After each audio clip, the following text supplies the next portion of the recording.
One value, two IDs.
Yeah, I don't know. I have the Twitter.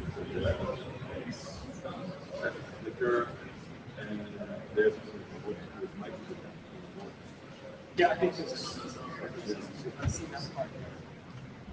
set up myself, and I have a number.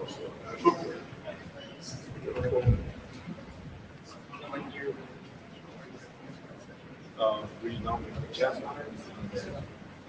I guess it would be.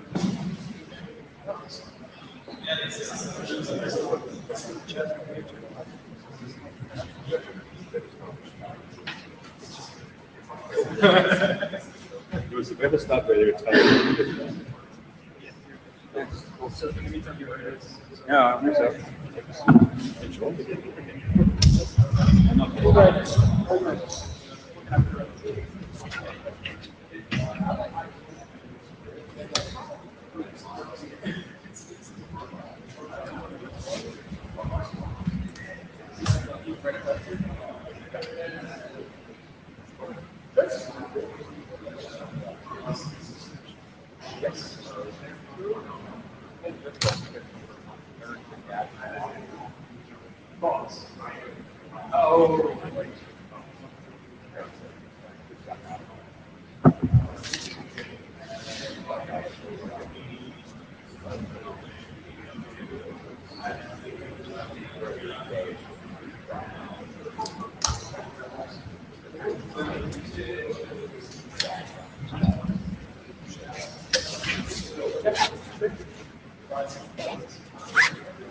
No, we'll have some administrative slides in there.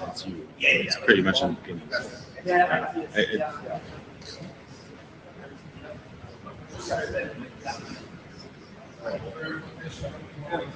I don't.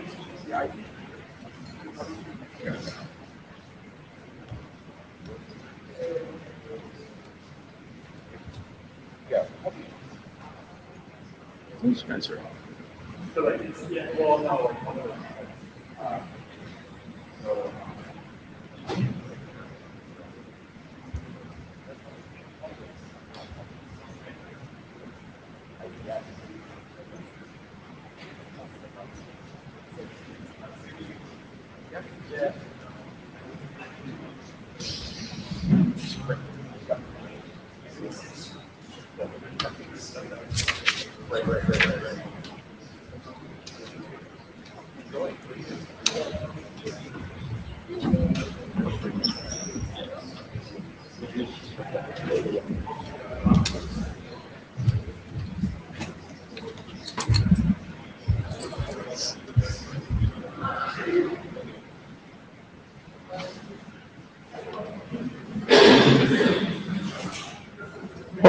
Welcome to the Transport Area Open Meeting. I'm Martin Stiemerling. We need a minute taker. Volunteers from taking minutes. Thank you, Brian. And the JavaScribe who looks at the Java room if there's somebody who has questions. JavaScribe, JavaScribe, JavaScribe. JavaScribe. Any JavaScribe? Thank you, Alison. So we're set. The blue sheets are going around. Please sign them and keep them going. We are waiting for Spencer. We get it.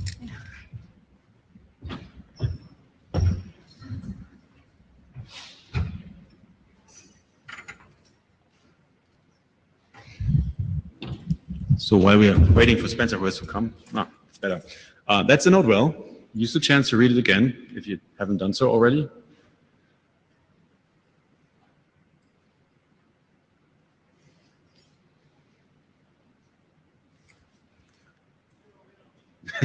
We just started, Spencer. So.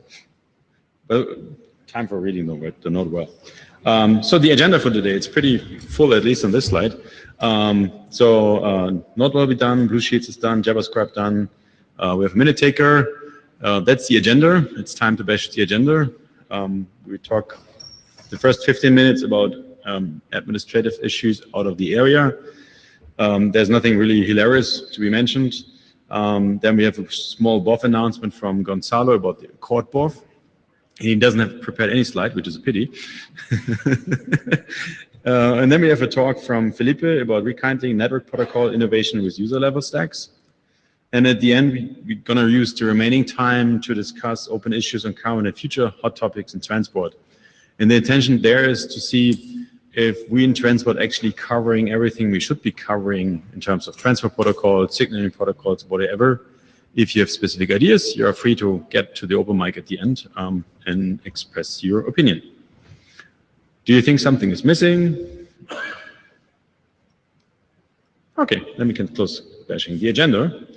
We're gonna go over to the current set of working groups we still have. You can see this on the left-hand side. Those are the active working groups. And on the right-hand side, you see the groups which have been closed since the last IETF meeting. And they are just listed in the canonical order where they got closed, which is PSP, Connex, and Storm. They all have finished successfully their work. And yeah, that's it. No questions? No, it's just running away. And then Spencer made some nice pictures today about me closing working groups. And because at this IETF, we have this nice red button up here, which is the close working group button. And if something goes wrong, you just hit the button and it's gone. And Spencer was saying that's how I do it on the slow days.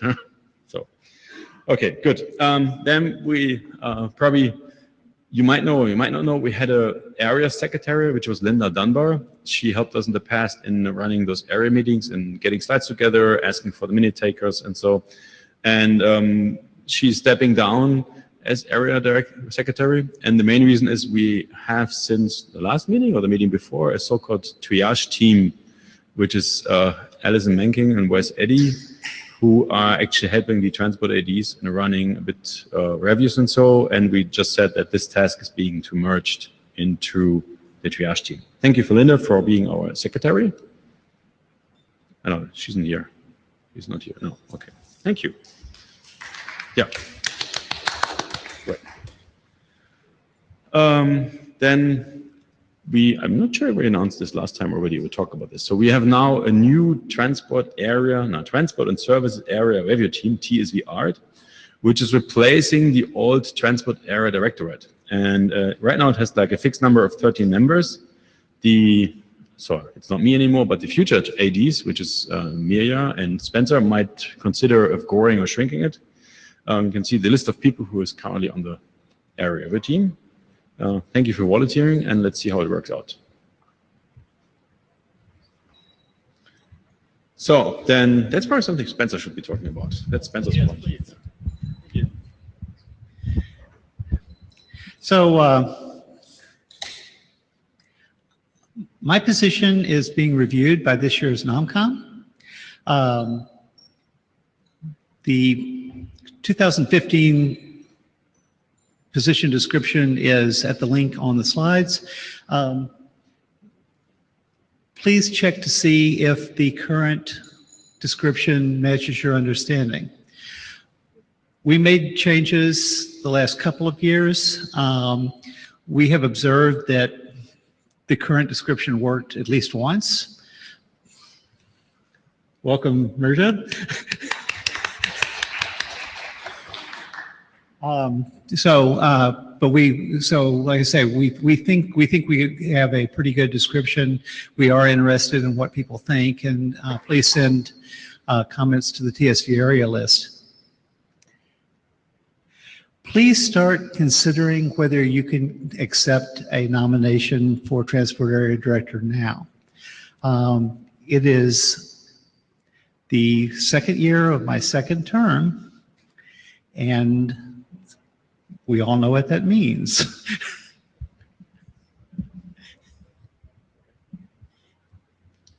Gonzalo.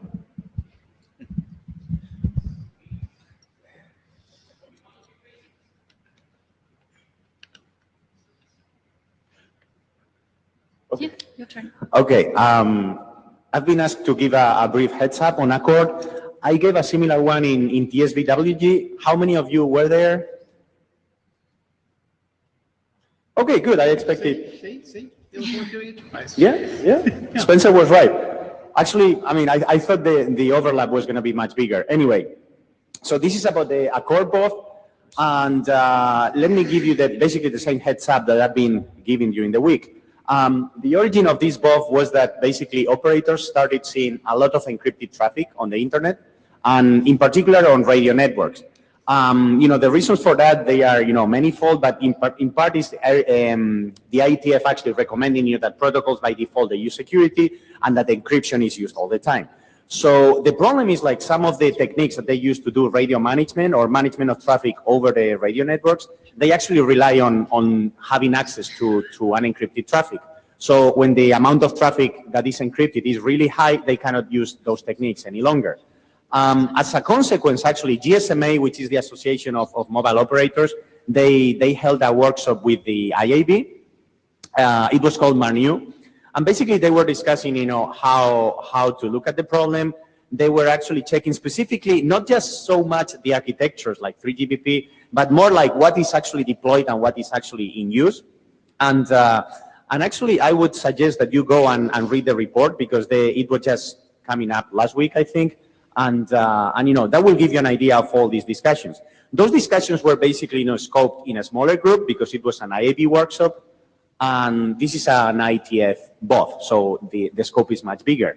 We're going to basically, be continuing those discussions and investigating basically what are the proposals and solutions that we could use in order to address some of those problems. So, as I said, we will be discussing requirements, pain points, and potential solutions. This is a non-working group forming BOF, so if we actually come up with something that could look like a solution. As I said, for example, one of the proposals is to use DeepServe for that. It would actually come back to the right working group, or if something new would be charter. But it will not be an Accord working group basically working on that type of thing. So it's more like, more, let's say, open-ended discussions. We want to explore the issue and see what it comes out of that. So having said that, do you have any questions, suggestions? Yeah, good point. On Thursday, the BOF is on Thursday. I forget which lot. I think it's in the morning, actually. But anyway, look in the agenda, Accord on Thursday.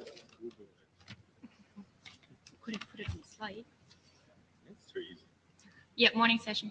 Morning. Okay, so it's morning session. If you want to basically get familiar with that, as I said, read the MARNU report. And we have uploaded, a lot of material there, presentations, slides, the agenda. So you just can go to the materials page and have a look at everything. Okay. Thank you.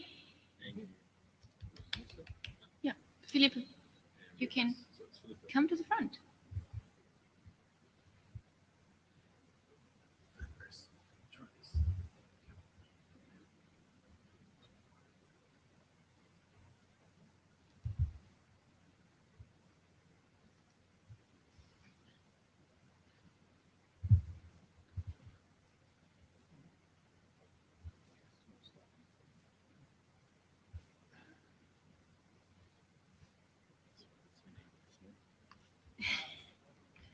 It's really tempting, isn't it?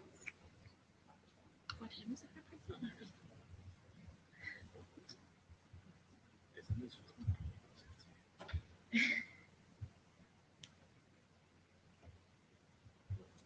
Okay, good afternoon. My name is Felipe Wisi, and I'll be talking about something we call rekindling network product stack innovation with user level stacks. So this is basically attempting to put network stacks in user space. And this is work in conjunction with people from NEC, NetApp, and a bunch of other people. So the motivation here is if we could extend layer 4 functionality, we could address a lot of problems. And there's a lot of people working on things like MPTCP, Windows scale, fast open, and so forth. There's also things like encryption, TCP crypt, and so forth. So clearly there is quite a need for improving transport protocols. But is it really possible to still deploy layer 4 extensions? We know there's a lot of middle boxes out there, but we've done some measurement studies and we show that for well-designed TCP extensions, it is still possible to deploy these new extensions over about 86% of the paths. So if the paths actually work, how come we're not able to deploy new transport layers so easily on the internet? So the actual implementations are in the OS stacks, of course. And this is for many reasons: high performance, it provides isolation between applications, and then you provide socket APIs. And then you have new OS versions that adopt these new protocols and extensions. Part of the problem is, though, that the OS's the release cycle is pretty slow in the magnitude of years. And once you have the support in the OS, you actually have installed. That doesn't mean that you're actually using it, because defaults mean that certain features are not turned on, and even when they're there, many system admins are sort of loath to actually turn them on, because why would you fix something that isn't broken just to improve performance of X? So I don't want to really go into the details of this graph very much. I'll just give you the overview. This is basically traced from Maui from 2007 through to 2012. And what it's doing, it's measuring deployment amount of certain TCP features such as selective acknowledgements, timestamps, and window scales. And this is for Windows and Linux. And some of these, such as selective acknowledgement in Windows, was deployed in Windows 2000. And you can see in the curves that even in 2012, you don't have full deployment. You have something like 75%. And some of the other features very slowly ramp up over 5, 6, 7 years. So what we're sort of aiming for is that to ease upgrade, we could move protocol stacks up into user space. And of course, it would also aid in experimentation. The problem is there's no real practical way to do this. We need a couple of things. We need, obviously, isolation between the applications. We still need to support legacy applications on the system, so we still need to support the host OS stack. And we need high performance. So what we did is we built a system that sort of provides all of these. And sort of these, this is the overall architecture. So I'm going to walk you through it from bottom to top. So you have the NIC at the bottom. And then we're based on the software switch called Vale, which is the NetMap API from the University of Pisa. And inside that switch, we have a module that basically works on 3 tuples. So network stacks and applications register 3 tuples. And then this module makes sure that packets are directed to the right stacks on Rx, and on TX it makes sure it filters such that stacks don't send packets from the wrong 3 tuple. And then we add virtual ports to the switch. Those virtual ports are connected to the user level network stacks, and on top of that, we have the actual applications. The other thing to note is you can see on the right-hand side of the diagram, we still have the OSS stack, so it's still possible to have a user-level stack alongside with the standard kernel OS stack.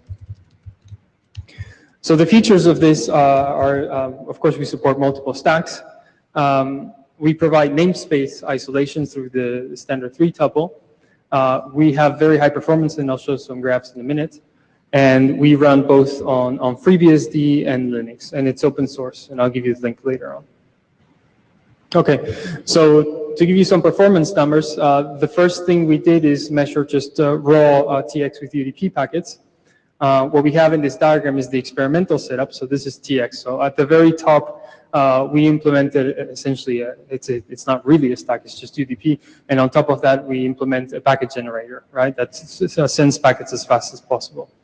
That connects to a ring of packets connected to the switch.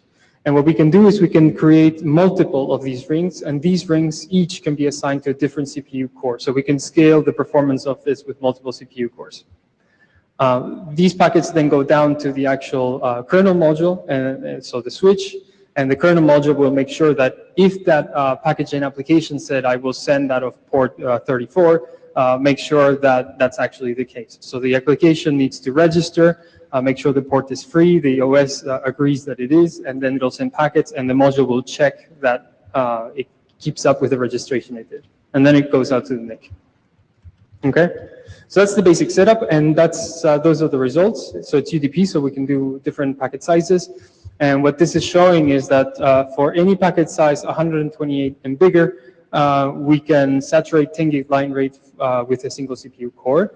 And for minimum size packets with 2 cores, we already saturate the entire 10 gig pipe. So that's TX. And then our X, the setup is basically the same, but we're going up, and instead of a packet gen application, we're using a packet receive application. And again, we get this sort of nice curve where a single CPU core is mostly enough for most packet sizes to get the 10 gig line rate. Okay, so that was a single stack and a single application. What happens when you add multiple stacks, multiple applications, so you add more virtual ports essentially to that switch. On TX, what is essentially happening is you still have this filter checking that each port is sending out of the 3-tuple it registered with. And we see pretty much line rate. Basically, in this case, we're assigning a CPU core to each port in a round-robin fashion. And we go from 8 ports to 64 ports, and you can see in the graph that we are able to saturate the 10 gig link going out with the 4 cores that we have on the system. Okay, RX, pretty similar, and we get this graph. You can see in with 64-byte packets, as we add ports, the rate goes a little bit down. What happens here is that the reduced number of packets, there's more ports, so each time you call a syscall on each port, you receive fewer packets. The syscall has a certain overhead, and so your rate goes a little bit down, but you still get 10 gigs with those CPU cores. So the performance summary is you get 4 gigabits per second for 64 byte packets. Did you want to ask a question? Yes. Did you mention the packaging this is UDP or TCP? This is UDP. This is UDP. That's why we have the packet sizes. Right. Right. So the stack code there, is this sort of a miniature? Oh, this is just UDP. It's just UDP. So numbers I have for TCP. Right. So I have at one of the last slides, we do a minimalistic TCP stack and an HTTP server on top of that, and we have. So it's a is it possible for you to run the real stack like the Linux stack or? Yes. Yeah, in principle it is. The thing is that the API that the ports have is the NetMap API. So as long as at the very bottom of your stack you have the NetMap API, which is pretty simple, then yes, you can run that stack. Okay, thanks. Yeah. Jerry Chu, Google.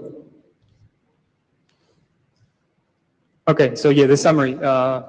This is basically numbers from the graphs, which are not always easy to reach from the graphs themselves. It's 4 gigabits per second for minimum size packets with a single CPU core, 10 gigs for all packets with 2 CPU cores, and 10 gigs for 250 size packets with a single CPU core. Okay, so yeah, so I slightly mentioned this. So far it was a very dumb UDP stack. So what we did is we took what we call a micro TCP, which is a very simple TCP stack, just minimalistic TCP stack, and we built a very small HTTP server on top of that. And that's the graph. Basically, we compare this against Nginx with TSO, with the standard OS stack, because remember, we can run our user level stack on the same system as the host stack, so we can do nice comparisons. And what you can see there is that the bar all the way on the right is our bar, so micro TCP, UTCP. We can outperform the host OS stack. This is not a big surprise because our stack is doing less work. It's not so much to say that we're beating the standard TCP in the host, is to show that we get pretty good performance in the gigabits per second, even with an HTTP server running on top. I think this is something like 100,000 requests per second, which is a decent number given that we have a sort of low-end server. Okay, so the conclusion is I presented multi-stack. It's OS support for user stacks. The idea is to be able to experiment and try to deploy new transfer protocols in a more timely fashion. I hope I convinced you that maybe it's possible. This is, of course, a research project. If you want to try it out, it's open source. The URL is there, and if you want to find out a few more details about it, there's a SICOM-CCR paper that describes this in more detail. Yep. Not just Solus, Park. A couple of questions. Number one is, did you consider a potential performance hit by the fact that you have to run multiple stacks? So in your experiments, was there just one app, maybe multi-threaded? But I guess in the OS is supporting like any number of applications running stacks, and what that performance it has for you or the OS. Yeah, right. So the stacks in these experiments were always the same, but they were completely independent from each other, right? So they had the same weight, but the experiment shows what the hit might be. Of course, the unrealistic part is that the stack is not a very heavy stack that we were using. It was a minimalistic one. No, I mean, if you go back to your system diagram that you had before, you support multi-stacks, right? Yep. All with isolation. Yep. Does the fact that you support multi-stacks all with isolation come at a cost? Very, very minimal. That's why we were having these sort of early graphs where we have a single stack, and you can get, you can get practically line rate with a single CPU core. So compare that. This is not in the presentation, but this is extensions to the value switch, and if you compare the value switch performance numbers with the multi-stack performance numbers, they're within 1%. Because ultimately, what this module is doing a bit of three-tuple filtering, a bit of demuxing, and we did some extensions such that the performance scales well with the increasing number of ports. Right. I guess this comes at the edge of the graph of performance, right? But if you, because you're in user space, you have to do more context switches between the different applications, whatever it is that you're doing, versus the kernel space being able to process everything in its own single control loop, then you end up running with a few more performance percentage points. Yes, right, yeah. You're going to lose something. It's probably for percentage points. That's the sort of thing we measure. But of course, you can't beat the kernel, right? Yeah. Jerry Chu, Google again.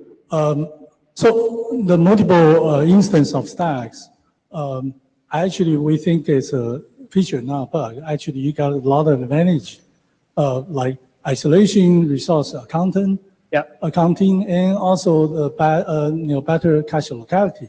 Yeah. So, to answer the previous person's question, we think this is an advantage. But one thing I don't know. I think it could be quite difficult to pull out the code from a real TCP stack like Linux or BSD to run, right? You have only administer TCP implementation here. Yeah. Right. So that's one thing I wonder how much it will, No, I agree. I don't think it would make. I wouldn't recommend any of you to take the TCP stack out of the kernel and sort of adapt it and put it on top of that. Because that's not a trivial port, and on top of that, who would maintain that afterwards? You can do it once, you can get some nice, you can do a nice research paper out of it, but who's going to maintain that, right? What's nice about the TCP this is so we at Google we are actually very interested in this configuration, and we actually are actively pursuing the work in this area. Okay. I hope to Right, have so some- the answer to my something question is report. Google. When I said who would do this, it's Google, right? But anyway, well, by the way, I know all those other three authors except you. So, Okay. Yeah. I wonder how much benefit performance boost you get from NetMap. If I just put this on, on top of raw socket, and going through the kernel, right, without any special hardware support, right? Do you have a guesstimate of how much? I mean, you got most of the boost from NetMap. I don't know. I mean, if you're asking me what would happen if I did this over DPDK, for instance, versus NetMap, no, I haven't done that. DPDK is still hardware support, right? No, NetMap doesn't require any hardware support. It has some modifications to some of the drivers, but you only need the DMUX, the hash. Yeah, but that's not done in hardware. Right? Yeah. So it doesn't have any hardware support. I mean, what it does is it does take some of the Intel 10 gig cards, 1 gig cards, and it slightly modifies the network drivers, but it doesn't use any of the special hardware features in those cards, right? I see. Okay. Right. So you got a lot of mileage just by doing software, changing the API. Yeah, that's right. That sounds interesting. Thanks. Jana Iyengar. Hi, Felipe. Hi, how are you? I love this work. I've read the paper when it came out a while ago, and it's excellent. And I think this is definitely a general direction in which the industry is moving. There are very, very strong clues that it's happening. But the way this work is scoped, I read it every time I read it, and I find it smooth sailing, and then I hit some friction. And I want to just tease that out. The motivations are very clear, that there's stagnancy in sort of protocol deployment and in evolving operating system stacks. The solution, however, seems to be something that allows for rapid deployment on the server side, which is not the critical block right now. Right? And the blockages are largely happening in client-side operating systems, which we can't push forward. And to that extent, again, TCP as a protocol does figure into that problem. The extensibility of TCP is limited. Changing TCP because it's inside the operating system on the client side is limited. And you know that I'm biased because I work on Quick and wanting to... That's fine. So we've had these discussions internally before, so you've hit one of the nails in the head. So for sure, one of the problems is you require this kernel module, right? And as you say, what should be targeted is not servers or data centers where you have control of stuff anyways. You should be targeting end clients, right? Windows users, Linux users at home, on laptops, whatever. And for those, they would need NetMap running on them. You would need and they don't have that, right? You can't ask them to run that. So FreeBSD, yes, because it's upstream, and it's just a matter of turning it on. Linux, Luigi has had less success in putting that upstream because, well, basically, Luigi has a bit of glue between FreeBSD and Linux code, and it sort of runs at great performance, and it works well, but it's not, strictly speaking, Linux-like code, and the Linux community won't accept it. And now we've covered about 5 people. Yeah. Between FreeBSD and Linux. Go on. Yeah, so for FreeBSD, I can sort of fudge a story about, just turn it on, even if you're an end user. For Linux, and never mind Windows, you're absolutely right. So I do have a suggestion also. This wasn't just like I wasn't trying to dump on your work. Okay. But because I do like that this work is being done in the public, and I think it's an excellent use of NetMap as well. So I would love to see more work that looks at UDP performance. Okay. Because UDP performance. I'm sorry? UDP performance? UDP. Yeah. Because not just Quick, but there are proposals, there are ideas that people now are thinking about building transports on top of UDP. And you said that the client-side operating system was a block, and I'd say that it's not just the client-side, it's really the middle boxes that are blocking. Even Windows 10 now has upgrades every year, so you'll be able to ship upgrades to the kernel also every year, but nobody's going to be upgrading those boxes in the middle. So we have a long tail there to go, and I would love to see more work on sort of optimizing server-side and client-side performance for UDP-based transports. That work, I think, would be fantastic to see happen. Yeah, you're absolutely right. And in the paper, we didn't go into that argument too much because middle boxes and UDP don't like each other too much. But we use UDP a lot, especially in performance work, because it's deterministic. We can specify packet sizes. TCP is a much more complicated beast when you're trying to sort of tease out what the underlying performance is. Right. Thank you. Yeah, you're welcome. Christian Ritema, Microsoft. Well, I mean, this is really interesting work, and I like it. And as you said, it's really easy to deploy on a server or something like that. It makes a ton of sense. Yeah. On the graph that you showed initially about the deployment of TCP options, yeah, the blocker is not really that it was not implemented in the operating system. The blocker, as Jana said, is that the reason it was not turned on is that when you turn it on, you get a lot of failure due to a variety of firewalls and NATs and stuff like that. Yeah. And whether you put it in the operating system or in the application, it's not going to change that very much. I mean, Quick does change that somewhat by sending encrypted packets. And having encrypted packets makes you failure proof. I mean, it's very interesting from that point of view. Yeah. But unless you do something like encryption of the packet and move to new protocols, I mean, the impact on the middle box will basically slow the innovation in all cases. Yeah. Yeah, so in the paper, we use the term well-designed extensions to mean not just anything you want to put out there, because the middle boxes will drop a whole lot of things. But yeah, you're absolutely right. And this is one graph, but there's an IMC paper from a few years back that explains a lot of effects, including the ones you're mentioning. Then when you go to the client side, yeah, there is another problem, is that when we do a user level stack, that means that the stack is now a library inside the application. And that means that your path to update is by updating the application. Yeah. There are some applications that get updated frequently. Yeah. But a whole lot of them don't. Yeah.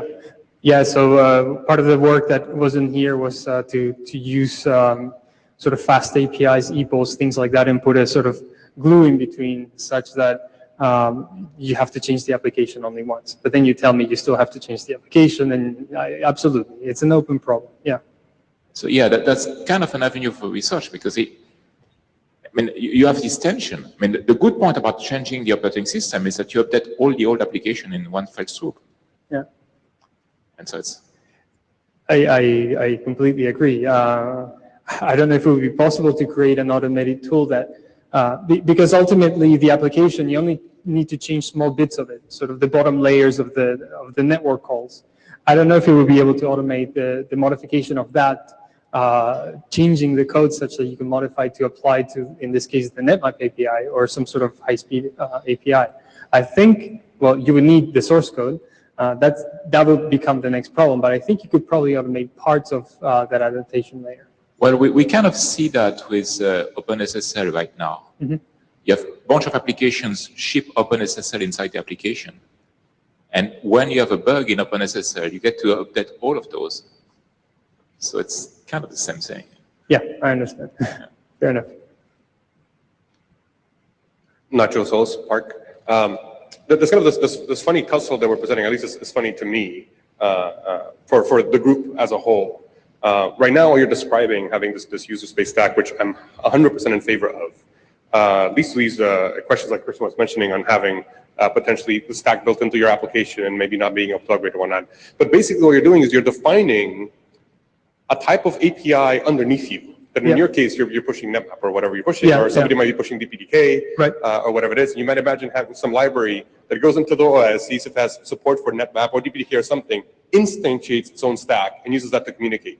Yeah. At the same time, we're working on things like taps, right? We're trying to abstract from a higher level above what we're providing underneath. Yeah. Right. So we just divided our API into two and carved ourselves off a little a little spot, little box, that we now try to make and interoperate with the rest of the network, right? That has the issue of not allowing this protocols to evolve, right? And we're basically fighting on three fronts: underneath, above and basically to the network side. Yeah.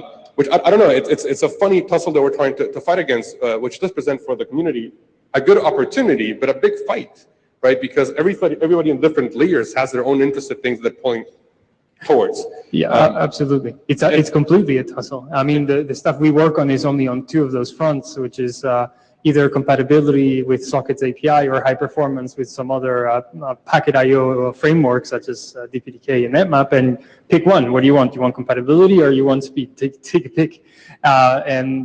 We pick speed, but then we're not compatible anymore, and then you need to change the applications. And what do?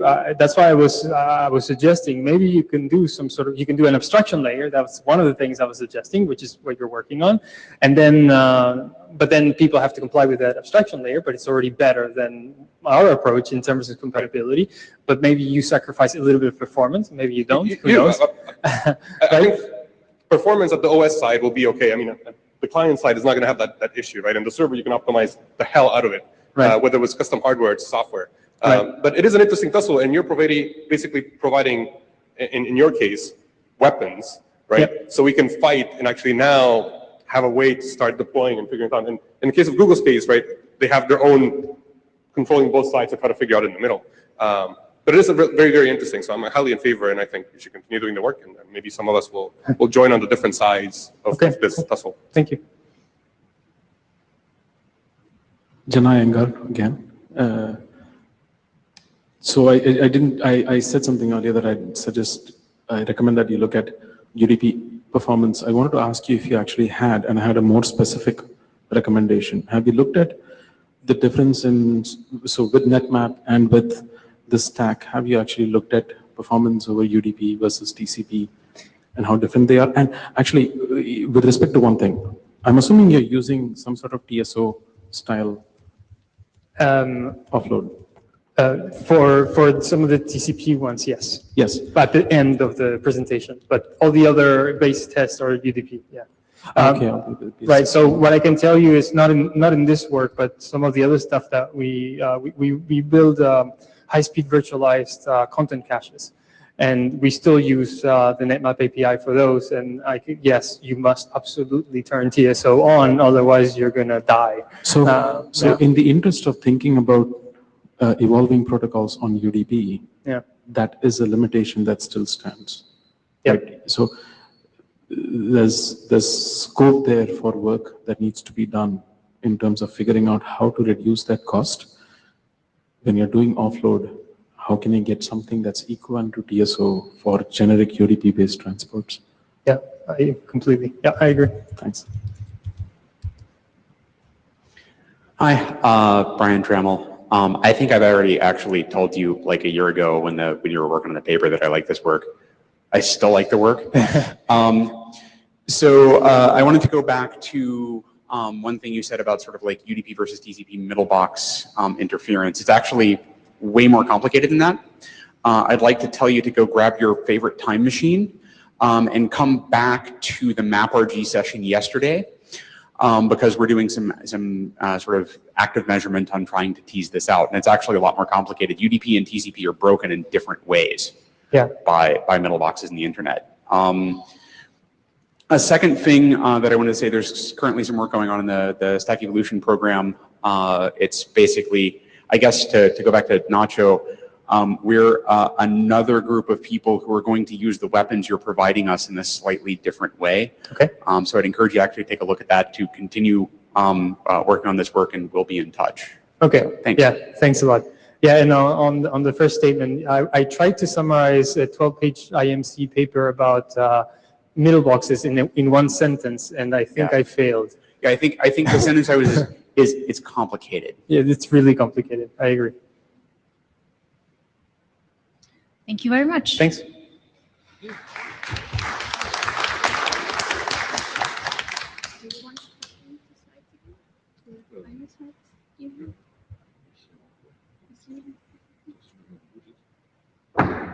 Just give me the thing.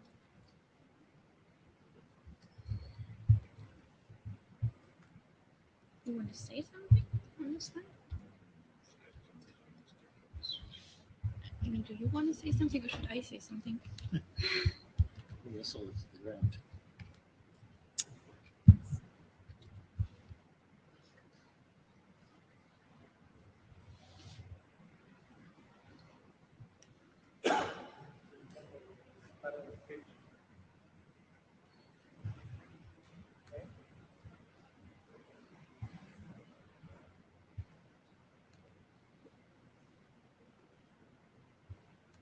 That kind of works, right? Okay.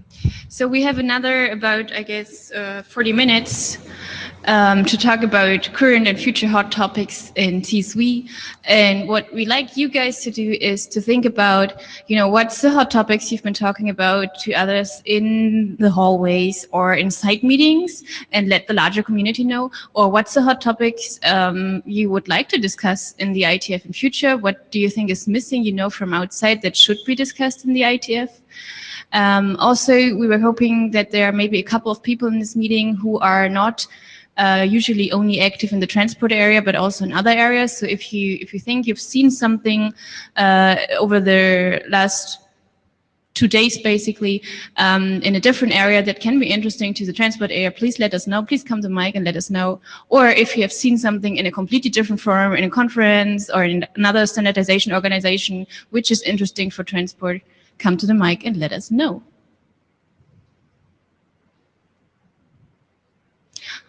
I mean, I guess one part is what we already started discussing with the previous presentation is stack evolution. And as previously summarized already, there's a lot of things going on like tabs, but also in other areas. And I could imagine that some of you have additional thoughts on this.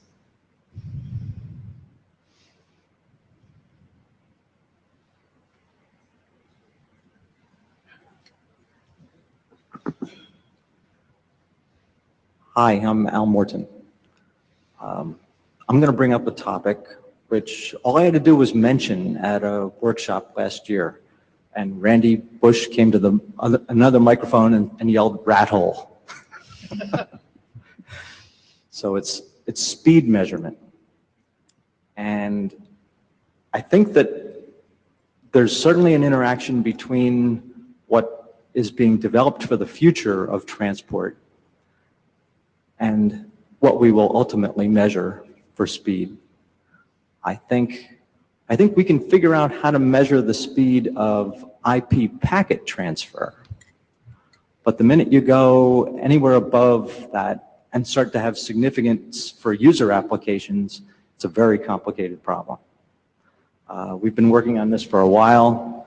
Matt Mathis, of course, and others have been tackling this for years. But we're on the verge now where the regulators are not going to leave us alone anymore. And we need to have something that we can all agree on here, I believe, that is going to be useful and relevant and fair to the service providers. And it may mean that there are multiple methods of measurement to do that in the end. But I think it's unfortunate that we may have to do this more quickly than we would like, but I think that's one of the hot topics, at least as a service provider. I have to, I'm having to deal with this more often than I want to now. Thanks.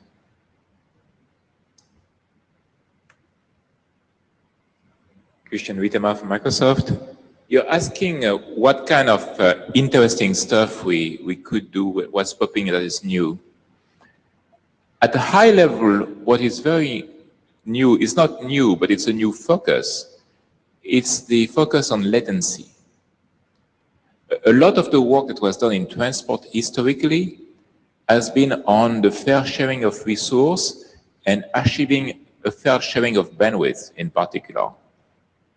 But we did not really have a focus on latency. If you look at the controls we have in TCP and things like that, they are not oriented towards latency. If you look at the way slow start, for example, behaves in high bandwidth throughput network, it creates huge spikes in latency. There are things like that that we see. And if we did say, hey, what are all the things that we are doing in the various way we tune the transports that contribute to increasing the latency in the network, then we could probably have a lot of interesting action. Of course, one thing we are doing is the work on active queue management. but we have very little synchronization between the active queue management and the evolution of transport. For example, there was Bob's message about FQ Cuddle explaining how deploying fair queuing in a router is going to actually pessimize your performance if a lot of your traffic is background traffic that would have otherwise slowed down. So this business of latency, management of latency in the network, interference with the transport, that's something that we can probably study quite a bit.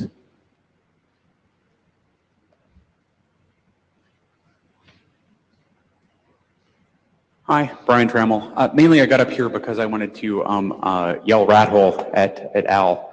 And then he took the rat hole and he threw a bunch of lawyers in it, which makes it even more fun.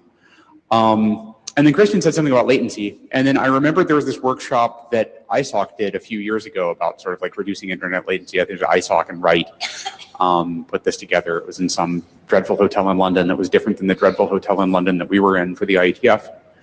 And there was a little sort of side conversation that went nowhere there. That was, how do you measure latency of an access network so that you can actually give service providers something other than the one-dimensional number that they can compete on? And we got nowhere with it. And I think that it might be a rat hole filled with rat holes filled with lawyers. But going beyond sort of like the basic so step one is going beyond the basic IP transport measurement to, you know, something on top of that. And then step two is then getting some sort of number that talks about the interaction between latency and and capacity. I mean, there's been a lot of emphasis on reducing buffer bloat, and that's been good. I think the idea that some queue is good, therefore more queue is better, and therefore all the queue is the best. We've kind of managed to beat that out of the industry, or at least the bits of the industry that listen to us. But it would be interesting to go into, okay, well, what are the other points along that curve other than just what we can get through reducing the queue and being a little bit smarter about how we use it. I'm going to have to sit down and think about what Christian just said about making the transport evolution work better with the AQM.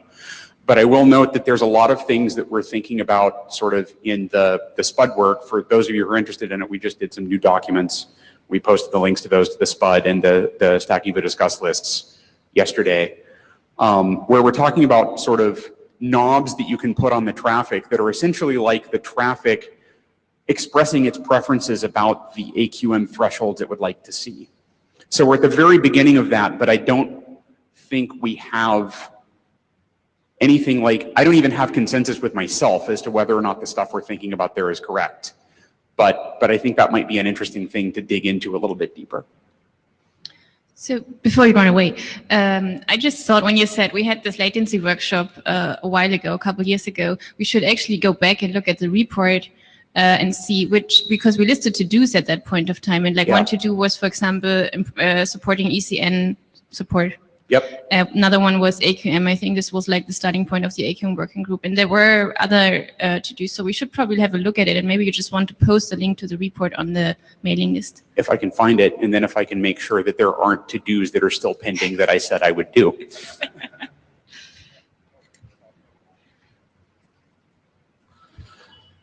So, Gary Fairhurst, responding a little bit to Christian, I kind of buy what he said, but I also don't believe that we do transports really for fairness. Fairness is just kind of a thing that comes because we don't want starvation, we don't want congestion collapse. So it's more of a mechanism.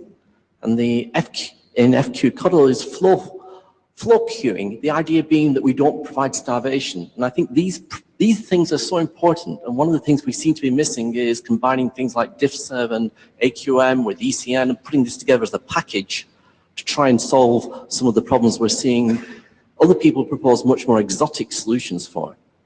I think we have a number of good techniques, and it's the fairness thing, the idea of competing with traffic is just came about in the past, but now we have better techniques, and we have ways of doing this, and I think we just need to explore these. Everybody, that is. That's not those people on the platform. I think this is partly the scope of the Akkordborf as well. So I hope we will have more discussion on this in the Akkordborf on Thursday. Right?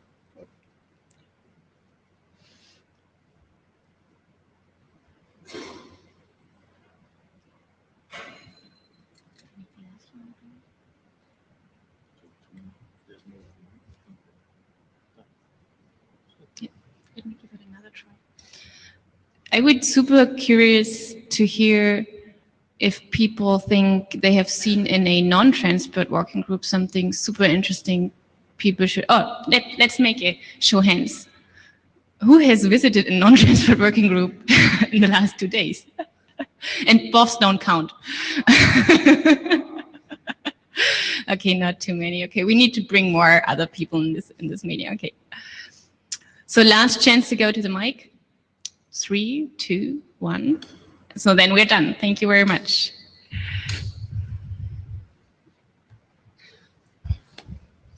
Thank you all, and we'll see you in Berlin. Yes. For Martin, yes. Yeah, thanks to Martin.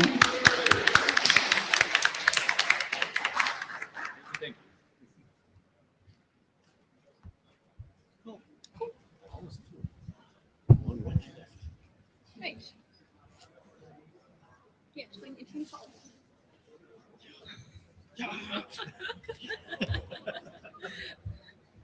You're 24 hours away from freedom. I gotta do like sort of run downstairs and then slide on my knees.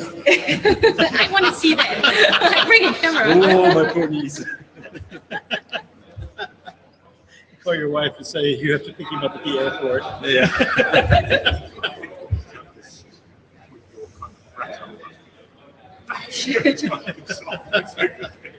Yeah.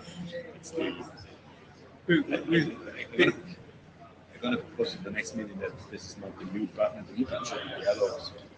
The really red button for the speaker. You stop the speaker. Chapter or Yeah. But I guess they.